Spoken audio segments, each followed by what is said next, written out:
houses out there for Halloween this year. And I just want to say on behalf of myself and the whole PR team, we're thrilled that you're interested, we're thrilled that you're here. We're so happy that you're excited about Halloween, that you write about it, that you cover it, so thank you very, very much. I'm going to bring up a guy named Jim Hyman. We've all met before. He's the Senior Vice President of Entertainment. Hyman and his team have created Halloween Horror Nights. And in another couple of minutes, there's some really special guests who are excited to come and spend some time with you. So, hey Jim, can you come on up and talk about Halloween for a moment?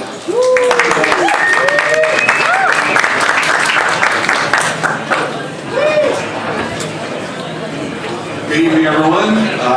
Welcome to Halloween Horror Nights 22.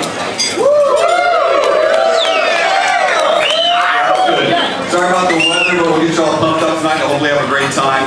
I'll just give you a very brief overview of the event before we get to the real main stars of the attraction tonight. I think you're going to have a great time at Halloween Horror Nights 22. We have a great lineup. Really reached out to some great creative partners and properties this year. I know you've all heard it already, but I'll just go quickly. Some great haunted house content. AMC's The Walking Dead. Great fans of The Walking Dead. I think you'll be very excited with that property. Also, a really horrific video game experience brought to life in Silent Hill.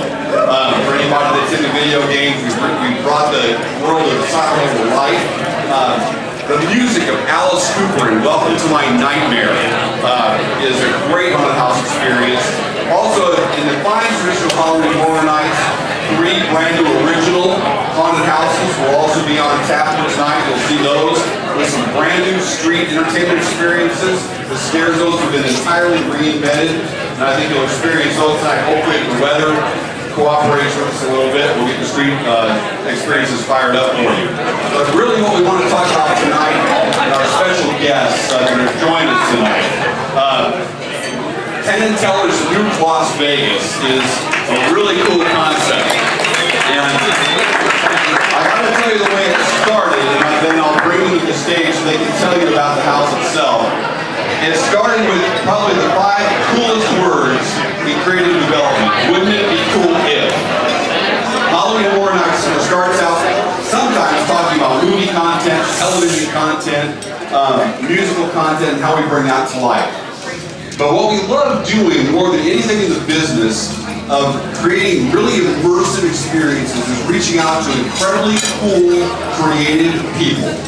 And I can't think of a better way to describe these 2 guys and working with them than saying incredibly cool, creative people. Penn and Teller came to us and we said, wouldn't it be cool if? And they came up with this great concept, and we spent the last 8 months working with them. I've been a fan of their work forever. Live theatrics, live stage, television, radio, they've done it all, and now they've brought an incredibly cool haunted house to Universal Orlando. We're thrilled to have you here tonight. Guys, if you wouldn't mind coming up, Penn and Teller, ladies and gentlemen.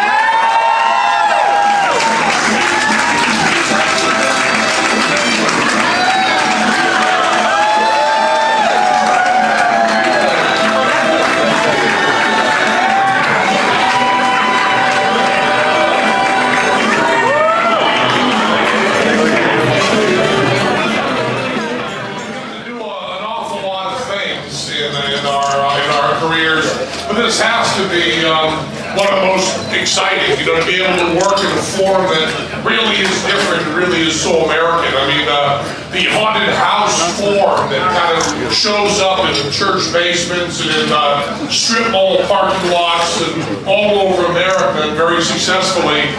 Universal has kind of become the ability to take that to a whole different level.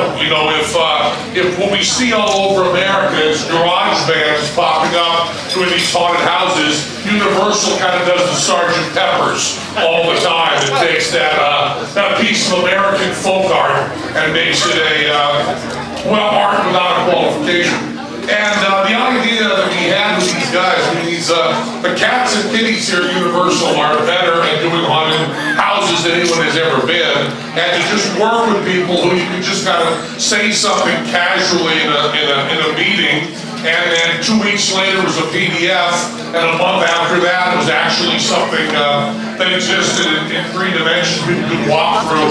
Was a wonderful, wonderful experience. I mean, we love the idea of taking Las Vegas, which to most people is a nightmare to begin with, and just edging it just a little bit further and a little bit creepier and a little bit more frightening, and make Las Vegas so garish and so neon and so fluorescent that we just wanted to make that kind of thing scary and kind of explore the wedding chapels and the honeymoon suites and the buffets and all the other stuff that we all know and sometimes love and sometimes hate about Las Vegas. So what we're hoping is that this experience is a new way to look at Las Vegas, a new way to look at haunted houses.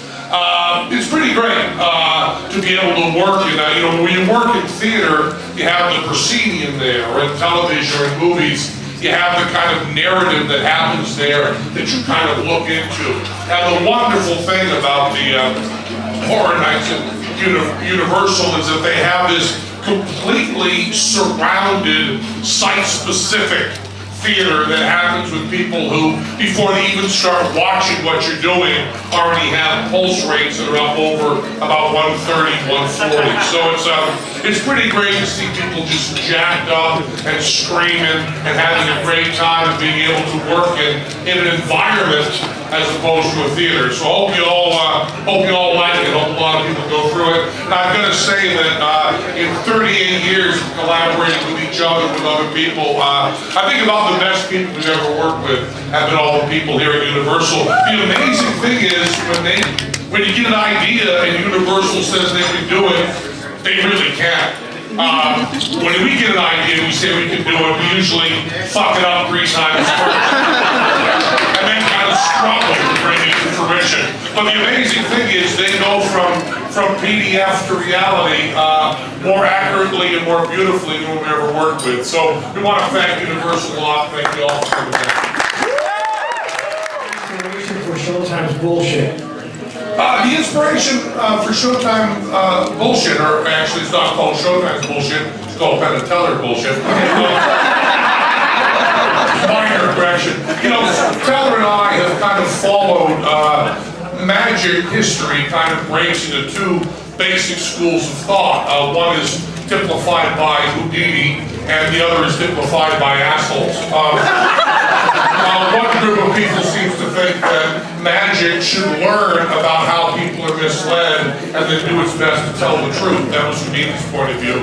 And there are other people who think they can use magic to lie to people and to misrepresent things. So from the moment anyone talked to us about doing a television project, we always push very hard to do something that would be skeptical, that would use some of the stuff we learned and many other people in magic learned to try to be a little more truthful.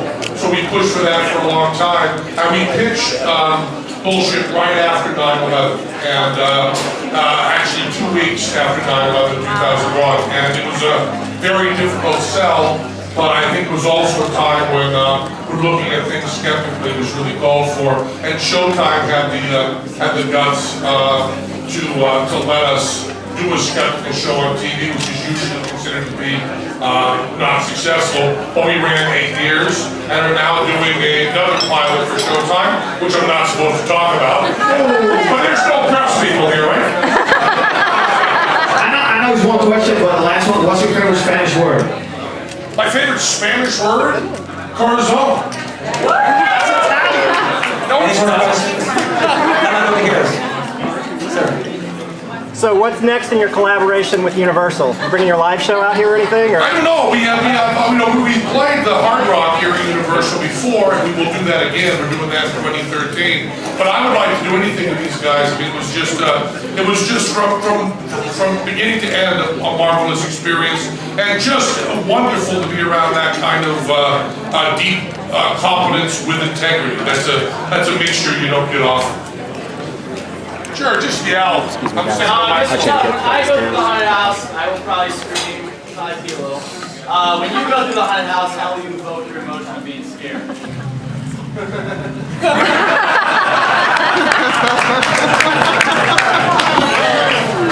More questions? More questions? What did Penn and Teller bring to the table as far as designing the haunted house versus Universal? Well, you know, it's very, very hard. In a collaboration, I follow the rule that anybody that's in the room was part of getting the idea. You know, you can look at the court record and just read what the transcription is, and it'll tell you who said something, but it won't tell you who they were looking at and how they were reading their eyes and so on when they did it. So there were a bunch of us sitting around the table, and we all kind of yelled out an awful lot of ideas. And I think that the only fair way to do that is to say that it was everybody that was in the room. And I also think, and I guess anybody could argue with me, but I felt it was truly collaborative. I felt that really everybody did work on the ideas. Certainly the labor, the actual building of the thing, they did much more work than we did because we did jack shit. But in terms of the ideas, I do believe we all worked together, although I don't know if we can too much argument on that. No, I think we kind of all did, yeah. One or two more questions. Gentlemen in the black shirt. Any hints for Universal as far as magic with misdirection, as far as making the house scarier? Did you get Well, you know, we went through Alice's house, you know, and they were showing us how they lay all this monofilament in people's faces like spider webs and stuff. We asked, you know, why do you have all this stuff hanging here? And they said, well, once you're worried about getting stuff out of your face, then we can jump out of the floor and scare the shit out of you. So I don't think we have anything to teach them about misdirection. I think they kind of got it down. They're kind of in the master's class already. More questions? Sir. What did working on The Celebrity Apprentice bring to the table? Any inspiration? The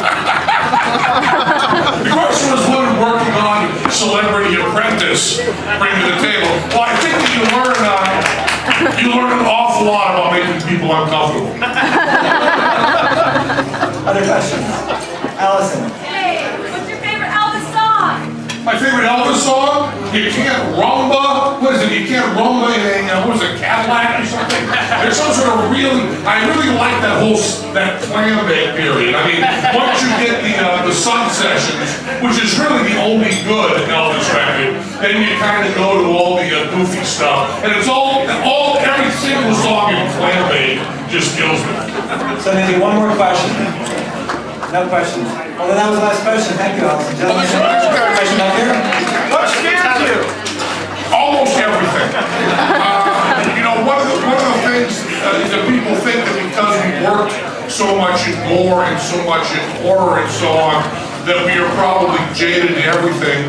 And the only person I know that jumps as much as I do and screams like a small child at everything is Teller. We're both scared absolutely by everything. I mean, the purpose of art is to try to get the visceral and the intellectual to collide at the highest possible speed for the biggest possible crash.